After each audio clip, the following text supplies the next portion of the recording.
Welcome to EQ Conversations, the podcast that delves into the fascinating world of emotional intelligence and empathy, with your host, Dr. Rahim Lay. He will provide you with extraordinary content on these crucial aspects of human interaction and more. It's time to cultivate your emotional intelligence. Here's Dr. Lay.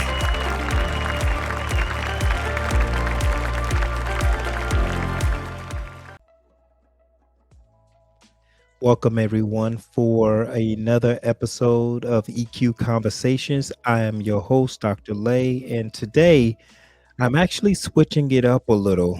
I wanted to talk about this because I just recently had a conversation about a topic that made headlines over the past week or 2 weeks or something like that, and it's about affirmative action.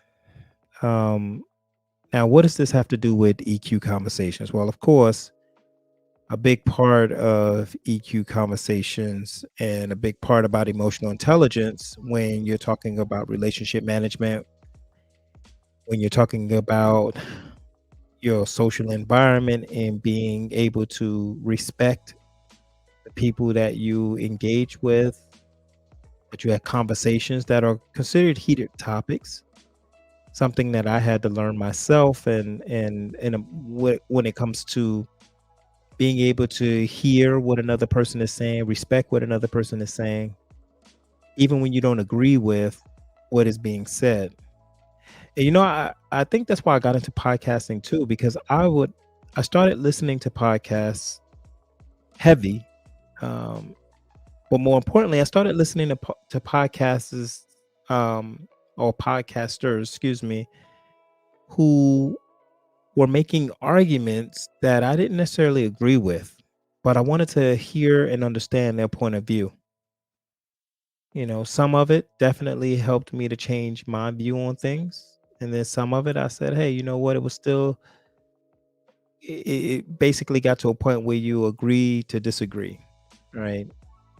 But I wanted to just kind of talk about the ban on affirmative action and what it means in our society, just trying to look at it objectively and talk about some of the history behind affirmative action. Why was it even implemented? The importance of it, who benefits, who stands to suffer the most from it. And I'm going to tie in some information about emotional intelligence and why and how emotional intelligence applies to these conversations when you decide to go into to have a heated discussion or a discussion about a topic that can be considered controversial. Emotions are going to flood, right? Some of the your point of views are going to come from uh, dark places, if you will. They're going to come from very emotional, painful places. But it's definitely important for the other person who's receiving this information, who's on the other end, to understand where you're coming from. So I'm going to talk a little bit about emotional intelligence. I'm going to tie that into this topic. But when you think about affirmative action, for most of us, when you talk about Gen X, right, and millennials as well, definitely baby boomers. When we look at affirmative action, we know that it has been a a contentious issue in the United States. And so with affirmative action, we also know that it was designed to address a lot of historical inequalities and promote diversity. And it really has played a crucial role in advancing the rights and opportunities of marginalized communities. And let's be real, we're talking specifically so-called Black people. I say so-called Black people because one day I'll share my perspective on race and all of that. So I use a lot of so-called Black people or so-called white people, um, and try to stay consistent with that. Sometimes I forget, I'll be honest, because I'm in the heat of my conversation, my train of thought, and I immediately just say black or white. But I'm trying to be intentional here. So um, when we talk about marginalized communities, especially when affirmative action was implemented, specifically we're talking about so-called black people. However, in recent developments, they've led to the ban of affirmative action in certain contexts, leaving many to question the implications for so-called Black America and its ongoing struggle for equality and social justice. And I tell you, when I thought about affirmative action, um, of course, I thought about my enrollment into school, and I had an interesting story at Ole Miss. Ole Miss, University of Mississippi, is where I graduated undergrad.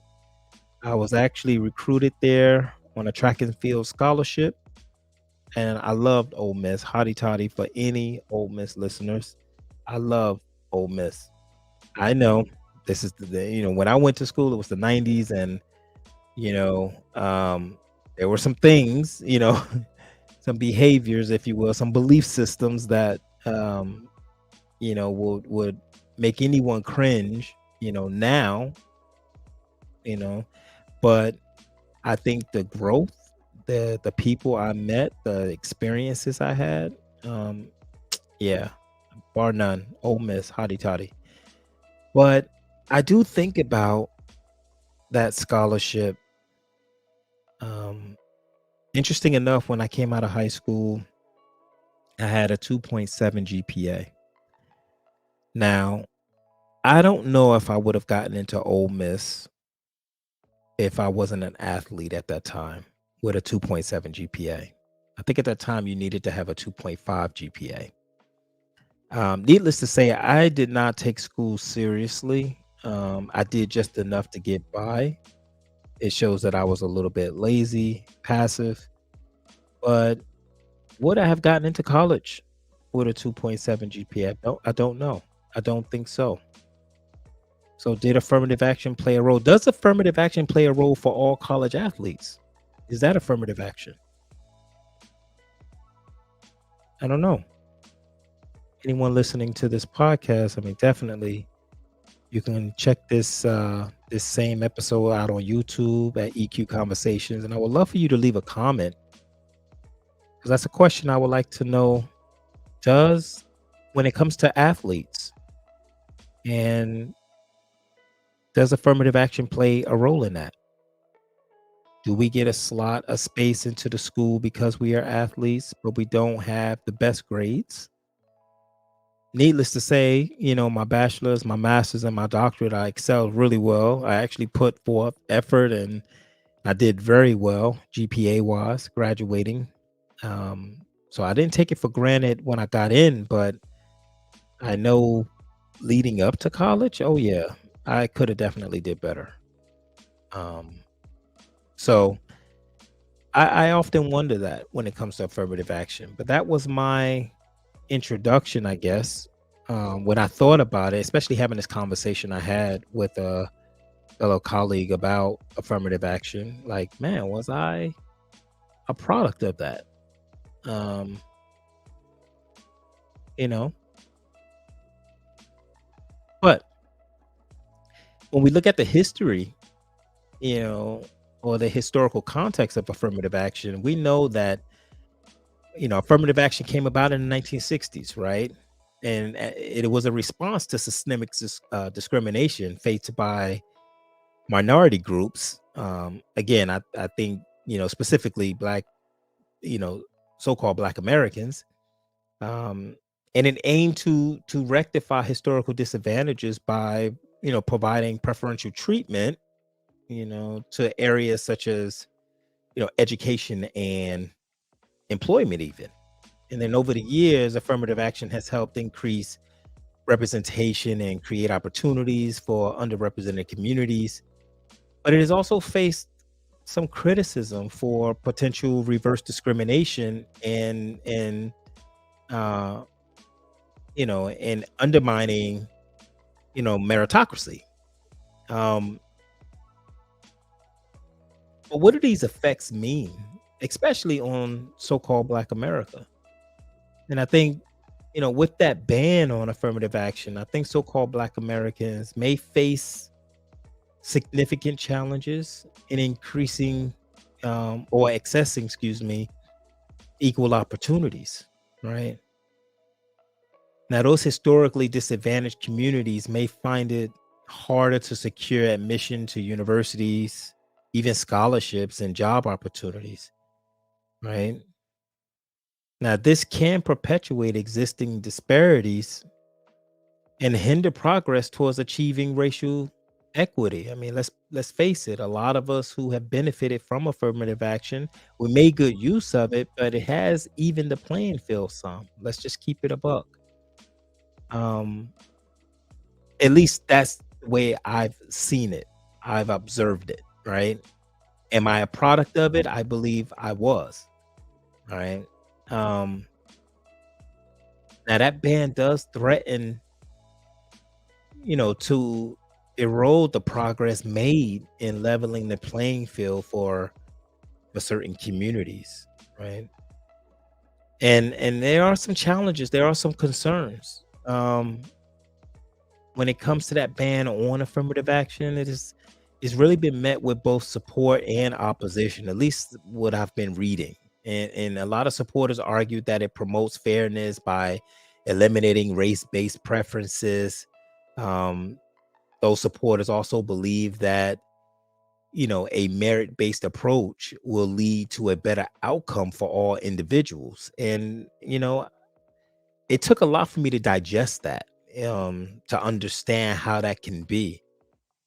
Because when you look at the opponents, at least in some of the literature or some of the readings and some of the YouTube videos I watched, a lot of them argue that the ban ignores the enduring effect of systemic racism and perpetuates inequality. And I totally understand that as well. They argue that affirmative action is necessary, to rectify historical injustices. And again, we're talking about promoting diversity at the end of the day. Diversity, equity, inclusion, affirmative action plays a big role in that, you know? And so when it comes to, like navigating the post affirmative action era, like what this will look like, I think, in the absence of affirmative action, it becomes crucial for so-called Black Americans specifically, to navigate the new landscape strategically, however, right? And community support and empowerment it really plays a vital role in overcoming the obstacles and creating networks and mentoring programs and organizations that's dedicated to promoting the interests of so-called Black Americans. I think that can provide a support system for those affected by the ban.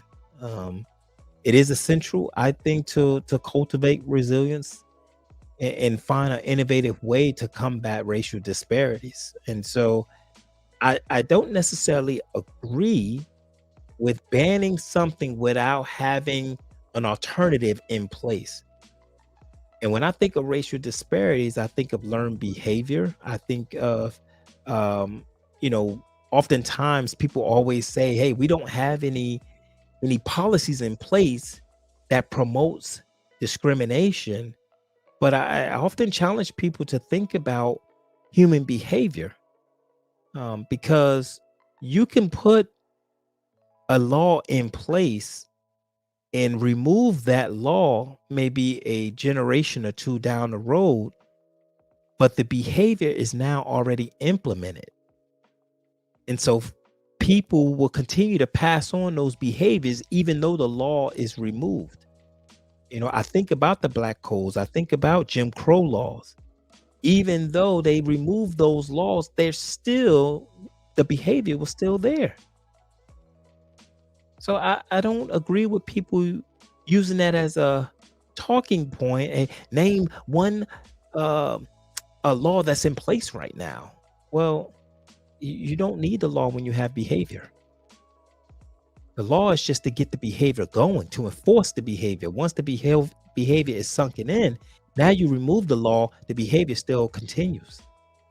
People still have those thought processes and they end up raising the next generation and the next generation and the next generation. And so to combat those racial disparities, I think in order to take something away, you have to have something in place. As a clinician, when we talk to our patients or clients or whatever have you, you take someone who is trying to quit drinking, right? Now they've spent years building up a tolerance of alcohol. You can't expect them to quit drinking without implementing new interventions, new behaviors to combat that time, that boredom, that space, that time spent that you will go to the bar. You got to have different activities in play. You can't just stop that, right? I think this is the same way. Racism is a drug. Discrimination is a drug.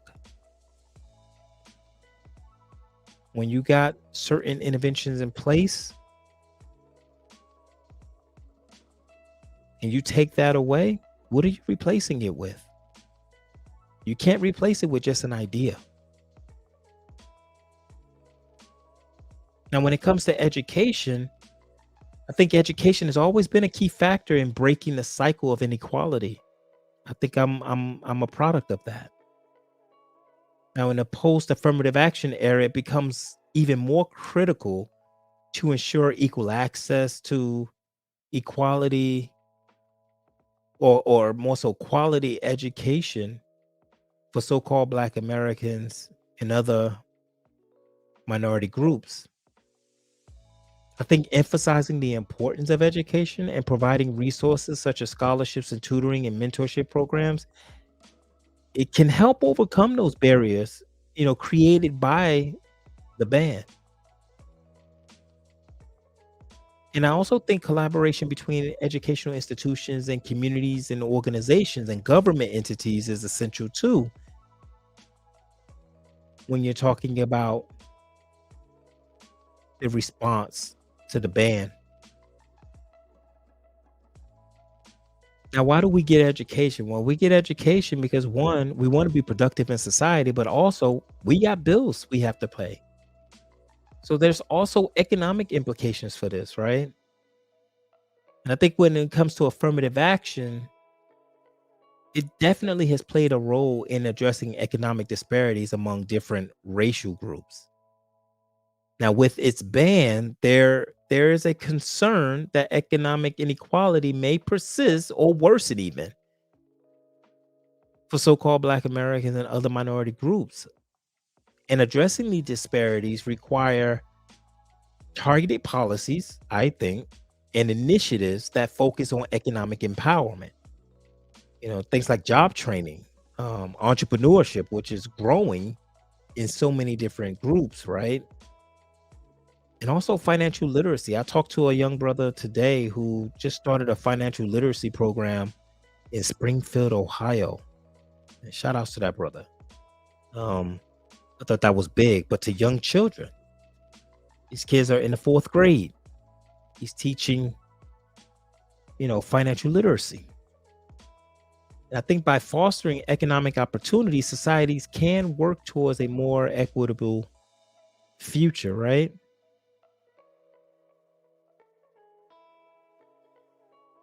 Now, oftentimes when we think of affirmative action, automatically it jumps to the so-called Black community. That's the first for most people, not all, but for most people. When they think about affirmative action, they think about so-called Black people.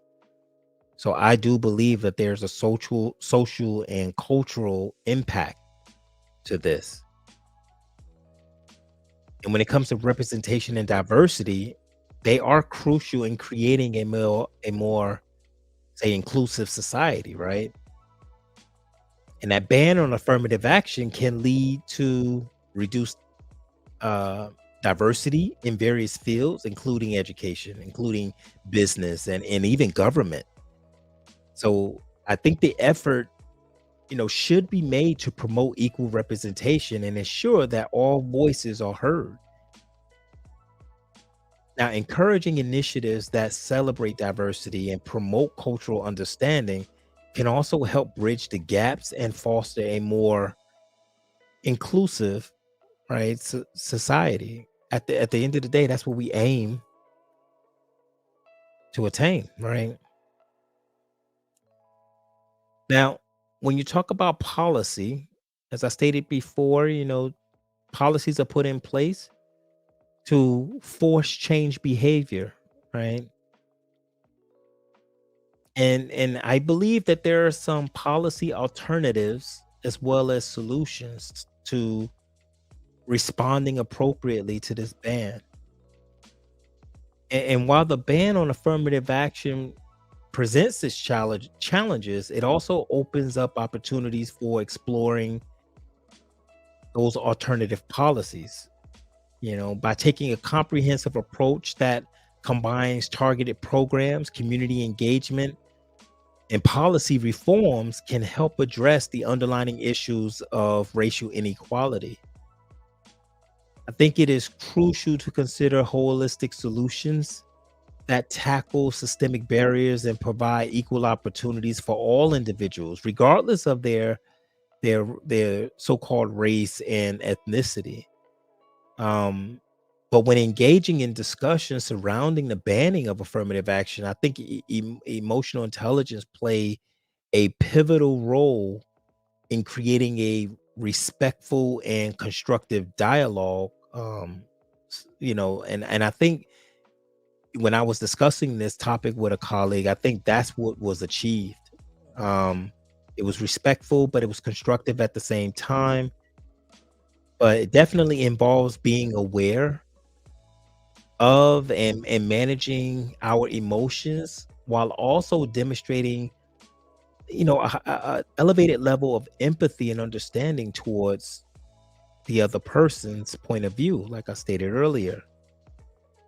I think when it comes to emotional intelligence, it also allows us to approach these conversations with openness and respect and fostering an environment, that's conducive to finding common ground and working towards solutions. That is the power of emotional intelligence.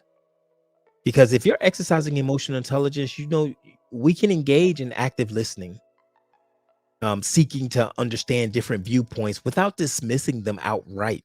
I think we do that all too much. Hence the cancel culture, hence ruining people's careers and things of that nature, or being triggered and responding emotionally instead of just taking a step back, take a deep breath, open your ears, and respect the other person's point of view, and vice versa, right? Um, and when you talk about active listening and seeking to understand the different viewpoints without dismissing them outright, you're looking at an approach that encourages a deeper appreciation of the nuances and complexities involved when, paving the way for more inclusive and comprehensive discussions, especially when you talk about something that is, I think, emotionally charged, like affirmative action, and having a point of view that is um, beneficial to the topic, to the discussion. And let's just face it, we all can learn something from one another, right? You give people an opportunity to voice their opinions about things. You listen to what they're saying. You're attentive to what they're saying. There may be something in there. It's like, okay, you know what? He has a point or she has a point. I think that's what emotional intelligence bring to the table, especially when you're having those culturally sensitive topics of discussion. Why EQ plays a significant role. And we're talking empathy, we're talking active listening, super important. But, that's all I got for you guys today. Just know, when we talk about a topic such as affirmative action, I think the ban on affirmative action, it really poses significant challenges for so-called Black America and other minority groups because it potentially undermines the progress made towards equality. However, it also presents the opportunity to rethink existing policies and create innovative solutions. We are a creative group of people. I'm seeing innovation. I cannot turn on Instagram, Facebook, YouTube. I'm seeing so much innovation. It's inspiring, I'll be honest. But I think it's imperative as individuals, as communities, as policymakers to work together to ensure that